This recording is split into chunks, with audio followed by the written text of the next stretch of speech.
Bom dia, alunos. Boa tarde, boa noite. Aqui é o professor Rodrigo e a gente vai começar a nossa próxima aula do ensino médio, primeiro ano. Nessa aula a gente vai falar um pouquinho sobre os ácidos nucleicos e algumas outras coisinhas, como, por exemplo, o estudo da célula e, como, por exemplo, a falta de acento aqui no ecos. Vamos resolver isso rapidinho. Foi! Mágica! Gente, a gente vai falar um pouquinho sobre os ácidos nucleicos, a grande importância que eles vão ter para a vida e a forma como eles estão estruturados. Vamos lá? Para começar, a gente fala que os ácidos nucleicos eles são a molécula da informação. Mas o que significa dizer que eles são a molécula da informação? No roteiro de vocês conseguem acompanhar comigo que o DNA ele é o material genético das células. Os nucleotídeos, que são suas unidades básicas, estão as informações pertinentes, ou seja, que querem dizer que estão referentes à síntese proteica, síntese de proteínas, e com ela, da expressão gênica. Imagine que você queira fazer um bolo. Primeira providência é encontrar uma receita, gente, porque a partir dessa receita você consegue colocar a mão à massa. Com um organismo acontece mais ou menos a mesma coisa. Para que uma característica como a cor dos olhos, por exemplo, seja expressa, a gente tem que recorrer à receita que está escrita no DNA, que é um tipo de ácido nucleico.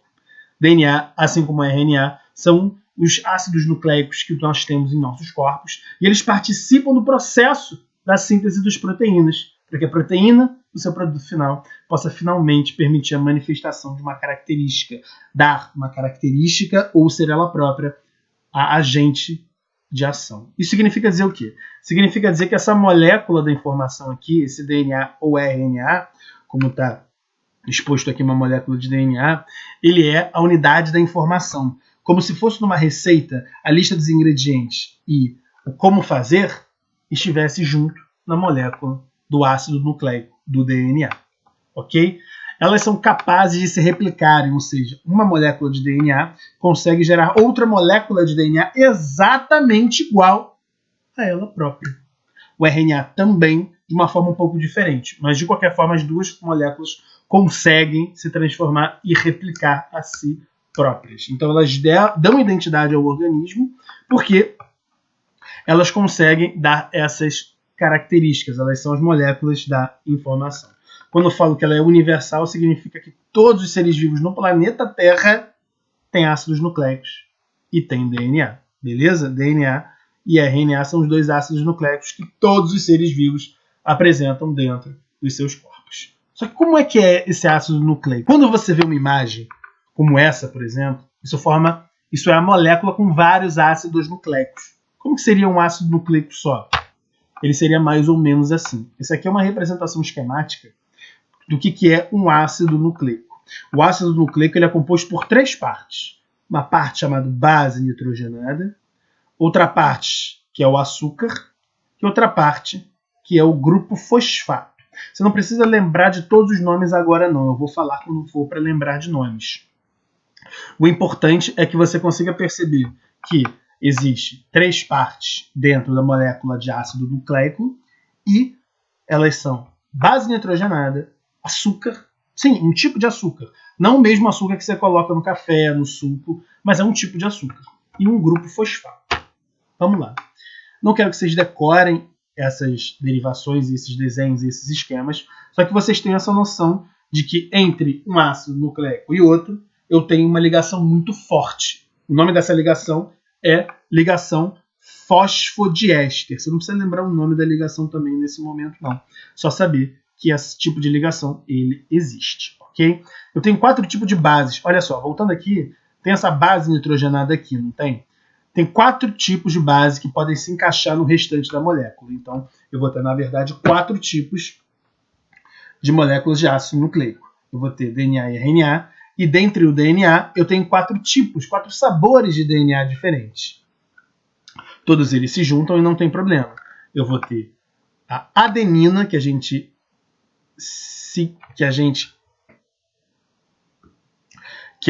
simboliza com a letra A timidina, que a gente simboliza com a letra C, a citocinina, que a gente simboliza com a letra C, e a guanina, ou guanosina, que a gente simboliza com a letra G.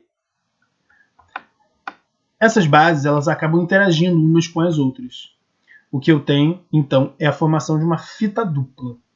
Só antes de mostrar a fita dupla para vocês aqui, ó, a guanina se liga com a citosina sempre e a adenina se liga com a timina sempre. Eu posso falar, então, em ATCG, ou seja, A liga com T e C liga sempre com G.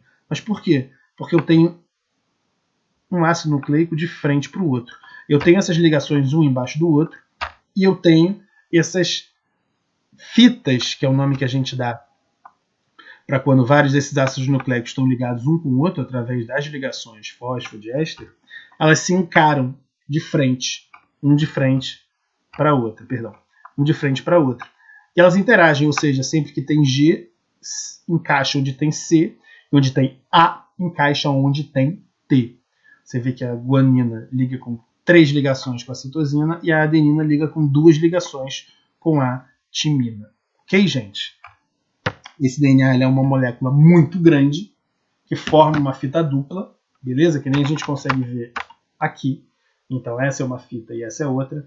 Elas formam essa forma enrolada. O nome dessa forma é dupla hélice, porque tem 2 fitas e é uma forma de hélice que está girando. E ela é uma molécula muito grande dentro dos nossos corpos, dos nossos núcleos. Ela é uma molécula que ela é extremamente grande. Ela vai acabar sendo empacotada, ou seja, ela vai acabar de uma molécula que tem 2 metros de comprimento. Ela é muito fina, gente. Olha só, ela é muito fina. Mas ela é tão grande que chega a ter 2 metros de comprimento. Só que ela é tão fina que você consegue enrolar e encaixar ela dentro de cada uma das suas células. Então, dentro de cada uma das suas células, no núcleo delas, você tem uma molécula com 2 metros de comprimento e muito, muito, muito fina. Muito fina. Muito fina, ou seja, esse tamanho aqui é muito pequeno. Mas o comprimento, até onde ela vai, se você esticasse completamente, chegaria a 2 metros. Maravilha, gente?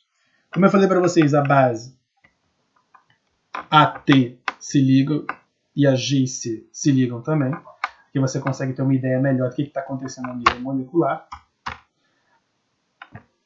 Essas 2 fitas, quando a gente fala que o DNA é dupla fita, elas têm algumas características e propriedades. As 2 que eu vou falar com vocês agora bem rapidinho é que elas são complementares e antiparalelas. Quando eu falo que elas são complementares, é que se eu consigo ver e ler tudo que está em uma dessas fitas, eu já consigo saber o que está na outra. Por quê? Elas não se ligam. Se elas se ligam, significa dizer que se eu tenho T desse lado, eu sei que nessa posição eu vou ter A do outro lado. Se eu tenho G desse lado, eu sei que eu vou ter C desse outro lado. Então, se eu tivesse a lista das bases nitrogenadas de um dos lados, eu já ia saber o que acontece do outro lado. Por isso que eu quero dizer, quando eu falo que elas são complementares. Elas não são iguais, elas são complementares. Antiparalelas significa dizer que elas fazem um grande 69 da natureza. Por quê? Porque esses números vocês não precisam decorar agora, decorar não, beleza? Porque onde uma está apontando para um lado, a outra está apontando para o outro. É como se tivesse um homenzinho aqui para cima e aqui um homenzinho para baixo. Um bonequinho de palito para baixo. É só isso que significa dizer que elas são antiparalelas. Essas bases nitrogenadas dentro do nosso DNA, elas têm algumas características que são derivadas do puro pensamento. Olha só. Se onde eu tenho A numa das fitas, na outra eu tenho T, e onde eu tenho T em uma das fitas, na outra fita eu tenho A, não é muito difícil pensar que se eu juntar o conteúdo das 2 fitas, voltando para cá, se eu juntar o conteúdo das 2 fitas de base nitrogenada e pensar um cadinho, eu consigo dizer que a quantidade, a porcentagem de adeninas no DNA nessa fita dupla é igual à porcentagem de timina nessa fita dupla. Porque onde tem T, eu tenho A do outro lado. E onde tem A, eu tenho T do outro lado. A mesma coisa acontecendo com a porcentagem de citosina sendo igual à porcentagem de guanina. Com isso eu tenho algumas propriedades interessantes. A primeira delas é o seguinte, é óbvio, se eu somar todo mundo, eu tenho 100%. Só que se eu somar A sobre T, fica igual a G sobre C, que é igual a 1. Não pira na matemática. Presta atenção. Só significa dizer que a quantidade de A e T é igual e que a razão entre elas é igual à razão entre a quantidade de G e C, que é sempre igual a 1. Ok, meninos? Ok, meninas? Só que esse DNA, eu falei para vocês que ele é uma fita dupla, só que às vezes ele pode se abrir. Uma dessas vezes que a gente não queria que ele se abrisse é quando ele se desnatura. Aí você vai falar para mim, Rodrigo, mas você já falou de desnaturação no negócio de proteína. Não só, tem desnaturação de DNA também. Quando eu tenho uma grande temperatura, o DNA ele se descola, porque essas ligações aqui, elas se desfazem quando eu tenho uma temperatura muito elevada. Mas, se você pensar, quando você abaixa essa temperatura, eles conseguem voltar aonde estavam antes? Conseguem. Por que conseguem? Porque o T vai se juntar com um A do outro lado. Então, se você pensar que esse DNA aberto, desnaturado, é como se fosse dois ímãs descolados, porque está quente, se você aproximar dois ímãs de novo, eles se ligam. Da mesma forma, se você aproximar de novo isso daqui, ou seja, abaixando a temperatura, volta a ficar unidos. Ok? Falando um pouquinho do RNA, que é o outro ácido nucleico, o RNA é ácido ribonucleico. Só para vocês saberem também, o DNA é ácido desoxirribonucleico. Ácido desoxirribonucleico. Não precisa decorar o que diabos é isso agora não. Só saber que o DNA ele é um ácido desoxirribonucleico e ele tem como açúcar a desoxirribose. Rodrigo, que nome esquisito. Eu sei, não precisa decorar ele agora não. Só para vocês saberem a diferença entre DNA e RNA. Então o RNA ele é ácido ribonucleico, por isso que ele é RNA, porque o açúcar dele é a tal de ribose. Não precisa decorar, não precisa saber. O que eu quero que vocês saibam é que eu tenho 3 tipos de RNA. Um tipo chamado de RNA mensageiro, que é esse daqui. Aí carrega a mensagem, Rodrigo? Carrega. Quando a gente estiver estudando síntese de proteínas, eu vou explicar para vocês. RNA ribossomal. O RNA ribossomal ele forma o ribossomo. E o RNA transportador, que ele transporta aminoácido. Tudo isso eu vou falar quando eu estiver falando de síntese de proteína. Normalmente esse RNA ele não forma fita dupla não, tá, gente? Quem forma fita dupla normalmente é o DNA. Então, para fechar, gente, esses ácidos nucleicos, eles vão ter como função a informação, estocar informação dentro dos nossos corpos, formar genes e ajudar no metabolismo também, porque ácidos nucleicos também ajudam a formar o ATP. Maravilha, gente? Antes que eu me esqueça, gente, eu preciso mostrar isso para vocês. Só um segundinho enquanto eu faço minha mágica aqui. Olha só a mágica aqui, gente. Eu vou mostrar para vocês DNA através de um vídeo. Eu não vou precisar nem que a pessoa no vídeo tenha um microscópio. Olha só o que a pessoa vai fazer. Ela primeiro vai pegar um morango. Ela colocou esse morango num saquinho ziploc com água, um pouquinho de água, detergente e sal. Ela vai começar a amassar esse morango, amassar mesmo, sem dó, nem piedade. Amassar, até virar um suquinho só ali dentro. Ok? Depois disso, ela vai coar isso que saiu do saco num pano.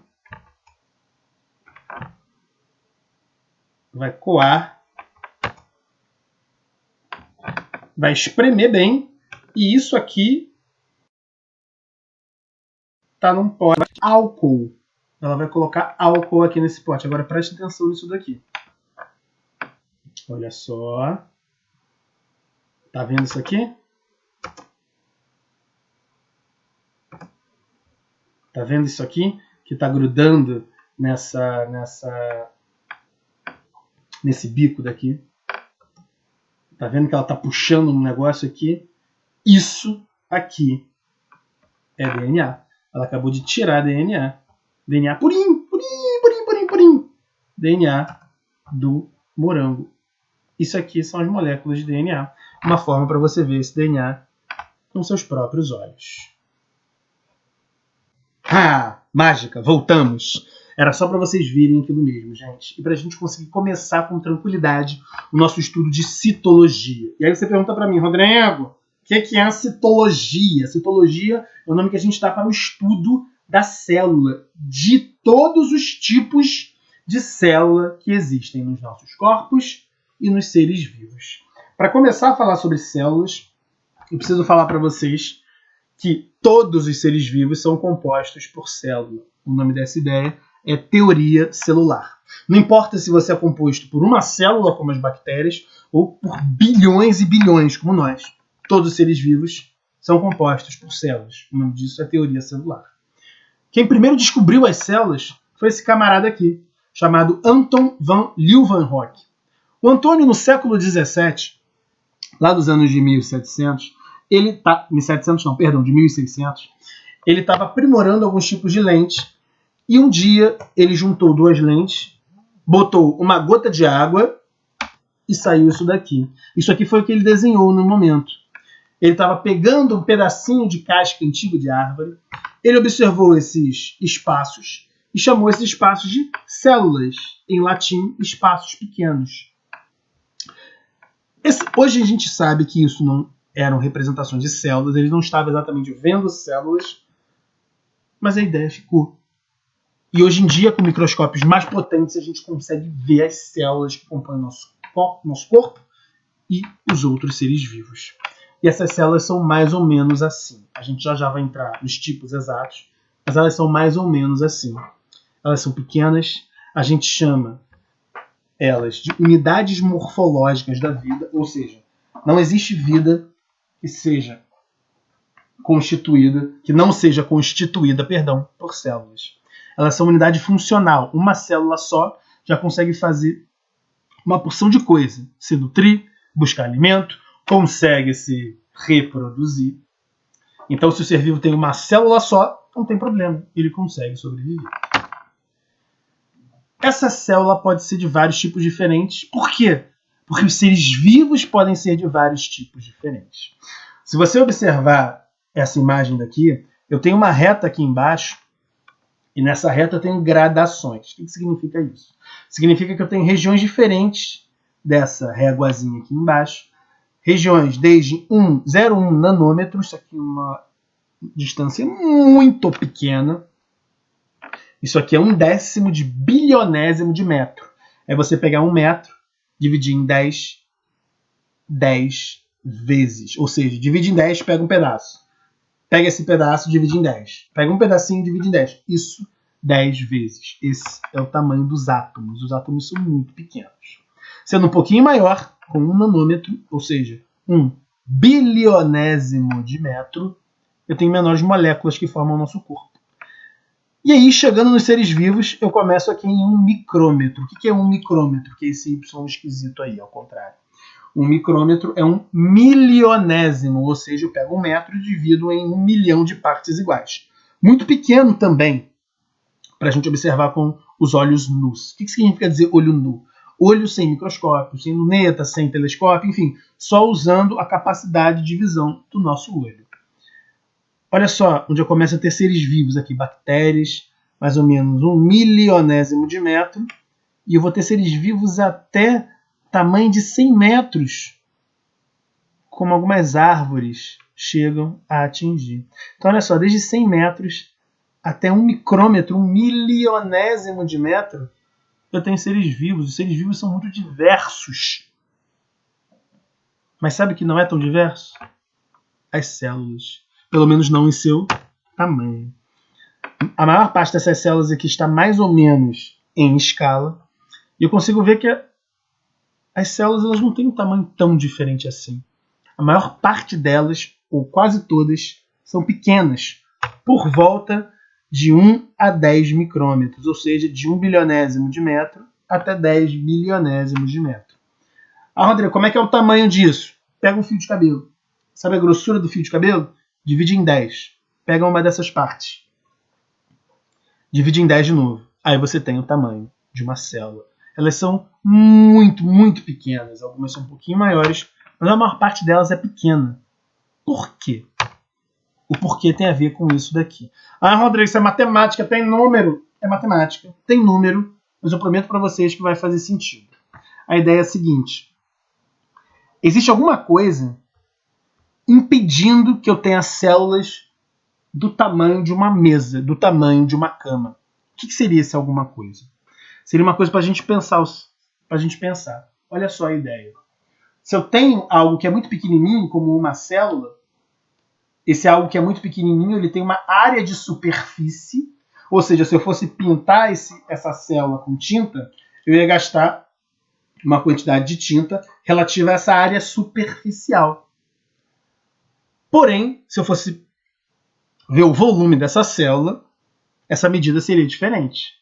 Então eu tenho uma medida de área superficial e outra medida para volume. É a mesma coisa que se você quisesse pintar uma garrafa de Coca-Cola, a parte externa, e se você quisesse encher de Coca-Cola. São duas medidas diferentes. Essas duas medidas são diferentes, mas elas estão relacionadas. E é isso que eu quero mostrar para vocês. Vamos pensar em tamanhos de cubo, que é uma forma geométrica muito simples da gente pensar. Se eu tiver um cubo de 1 centímetro de lado, ou seja, com 1 centímetro de aresta, olha só que nome bonito, eu vou ter um volume de 1 centímetro cúbico, porque o volume é lado vezes lado vezes lado. 1 vezes 1 vezes 1, 1 centímetro cúbico. A área é um pouquinho mais difícil de calcular, mas não tem mistério. Imagina a área dessa face aqui do cubo. 1 vezes 1, 1 centímetro quadrado. O cubo não tem 6 faces? 1, 2, 3, ali atrás 4, aqui do lado 5, aqui embaixo 6. Então seria 1 centímetro quadrado vezes 6, ou seja, 6 centímetros quadrados. A relação entre área e volume nesse caso é 6. A área é muito maior. Percebe que o cubo é pequeno. Se eu dobrar o tamanho de lado do cubo, eu vou dobrar o tamanho da aresta. Vai de 1 centímetro para 2 centímetros. Olha só o que acontece com a área superficial. Ela não dobra, não vai de 6 para 12, não. Ela vai para 24 centímetros quadrados. E percebe que o volume também não dobra, não. Ele não vai de 1 para 2, ele vai de 1 para 8. Então, calma lá. Enquanto a área é multiplicada por 4, o volume é multiplicado por 8. Nesse caso, eu ainda tenho uma área um pouquinho maior do que o volume. Se eu, em vez de ter 1 centímetro de lado, tiver 3 centímetros, ou seja, eu triplicar em relação ao cubo original, minha área superficial vai para 54 centímetros quadrados. O meu volume vai para 27 centímetros quadrados. Talvez vocês não estejam conseguindo perceber, e na próxima imagem vai ficar um pouco mais fácil de visualizar, é que o volume está crescendo muito. Olha só a relação aqui embaixo. Relação é você dividir área por volume. Era 6, foi para 3, já está em 2.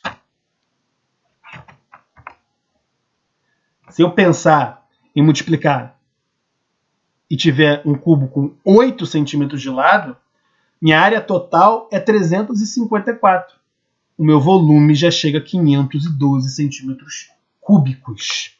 Ou seja, eu cheguei no cubo com 8 centímetros de lado e eu já tenho um volume maior do que a minha área. Isso aqui é uma imagem para vocês entenderem que isso também acontece com as esferas, embora o cálculo para as esferas seja um pouco mais complicado, então eu fiquei nos cubos para ficar mais visual, mas essa relação área ou superfície dividido pelo volume, conforme você aumenta o tamanho, seja do cubo, seja de uma esfera, essa relação diminui. E daí, Rodrigo, o que daí que diminui a relação? E daí que quando você pensa em célula, essa célula precisa de nutriente. Essa célula precisa trocar coisas com o ambiente. E o que significa dizer que ela está trocando coisas com o ambiente? Significa dizer que tem coisas entrando e coisas saindo. Essas coisas entrando são gases, moléculas dissolvidas, nutrientes. Essas coisas saindo são outros gases, outras moléculas, restos que a célula não quer mais, coisas tóxicas à célula. Tudo isso precisa sair. E aí você concorda comigo que se eu tiver uma célula que é pequenininha, o interior dela está muito mais próximo do exterior, ou seja, o interior está muito mais próximo dessa casca, dessa embalagem, do que se eu tiver uma célula muito maior. Pensa comigo. Esse cubinho aqui de 1 centímetro de lado, se ele fosse uma célula, eu ia ter uma área de 6 centímetros quadrados para me livrar do que 1 centímetro cúbico de volume produz. E eu ia ter uma área de 6 centímetros quadrados para absorver o que 1 centímetro cúbico precisa. Ou seja, eu ia ter 6 centímetros quadrados de área para trocar o que 1 centímetro cúbico de volume necessita. Agora, se eu for para 3 centímetros de lado, e olha só, eu não aumentei tanto assim, eu tenho uma área de 54 centímetros quadrados para suprir a necessidade de um volume de 27 centímetros cúbicos. Se antes eu tinha 6 vezes a área superficial em relação ao volume, ou seja, se antes eu tinha uma relação de 6:1, ou seja, cada 1 centímetro cúbico tinha 6 centímetros quadrados para fazer troca, agora eu tenho uma relação de 1:2. E se eu aumentar ainda mais? E aí é o caso dessa imagem daqui. Por quê? Porque nesse caso, eu não consigo ter uma área total capaz de segurar o volume, ou seja, capaz de ser demandada, de ser pedida, de fazer o que o volume precisa, de fazer as trocas que o volume precisa na velocidade que aquele volume precisa. Então vocês conseguem perceber que o que acontece é as coisas pequenas têm uma facilidade maior de ter uma área superficial relativa maior, ou seja, em relação ao volume piquititucho deles, eles têm uma área consideravelmente grande em relação a objetos maiores. Por quê? O porquê é porque o volume ele cresce muito mais rápido do que a área superficial. Então, nesse exemplo aqui, por exemplo, já chegou num ponto que eu tenho um cubo tão maciço, com tanto volume, que aquele volume que está lá no meio está muito longe aqui de fora. Ou seja, o interior desse cubo está muito longe da parede. Eu tenho muito volume para ser sustentado por uma área superficial que não é tão grande. O nome que a gente dá para isso é relação superfície e volume. E o motivo disso ser interessante é que consegue explicar para a gente por que as células normalmente elas são pequenas. Por quê? Porque elas precisam realizar trocas com o ambiente. E se elas fossem grandes, elas iam acabar tendo um volume muito maior do que a área superficial delas ia conseguir apresentar para sustentar essas trocas de gases ou de nutrientes. Outra ideia interessante que a gente consegue ver aqui também é a ideia da pluricelularidade, ou seja, se eu tivesse uma célula muito grande, formando esse indivíduo de 2 centímetros de lado, o interior dela só ia ter essa área superficial daqui, que a gente está vendo. Ah, Rodrigo, qual a diferença desse para esse? É que esse aqui é formado por várias células. Tá, Rodrigo, e daí? E daí que aqui eu consigo fazer trocas com as paredes que estão se tocando aqui. Consegue visualizar? Então eu acabo tendo muito mais área superficial, mesmo que aqui na imagem não esteja mostrando, do que aqui. Tanto é que aqui a área total que eu tenho para troca é 24 centímetros quadrados, que eu tenho 2 centímetros de lado. É só o que está exposto. Aqui não. Aqui eu tenho 48 centímetros quadrados. Por quê? Porque eu tenho as faces que estão se tocando aqui, ó, como essa aqui, essa aqui, essa aqui, essa aqui. E isso conta. Ok? Todo mundo compreendeu isso, gente? Bota dúvidas lá, por favor, tá? Só para fechar essa aula de hoje, eu vou falar um pouquinho dos tipos, a organização celular, muito rapidinho. Pode ser procarionte, quando a minha célula não tem núcleo e o DNA está solto, largado no meio da célula, ou eu posso ser eucarionte. Procarionte, exemplo, são as bactérias. Eucarionte são as nossas células, por exemplo, as células dos animais, dos vegetais, que tem um núcleo. Então você percebe que tem uma regiãozinha aqui muito especial, que é o núcleo, que é onde está guardadinho o DNA, já que é uma molécula muito importante, como eu falei no início dessa aula. Além disso, ele tem organelas, que são estruturas dentro da célula, que são especializadas em fazer alguma coisa muito bem. Então elas têm cada uma a sua função dentro da célula. O citoesqueleto é algo que organiza a forma da célula e com isso a gente termina a aula de hoje.